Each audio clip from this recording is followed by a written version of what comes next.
LeapFrog Crypto here. Just a quick reminder, all the content here is purely educational, showing you how I use bots in crypto trading. This isn't financial advice, I'm simply sharing my experiences and strategies. Always do your own research before making any investment decisions. Happy trading!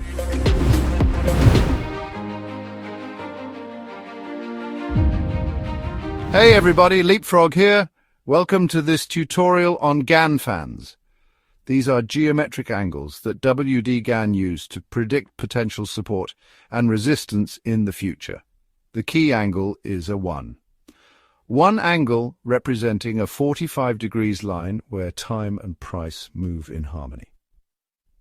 The premise is that angles above or below this axis represent significant levels of support and resistance, which are dynamic, helping traders anticipate future price movements. Let me give you an example. The easiest way is to find a decent Gann Fan indicator on TradingView or learn how to draw your own Gann Fan. I will demonstrate drawing a Gann Fan. First, find the correct indicator. It is on the same level as the Fibonacci retracement on the left side of TradingView.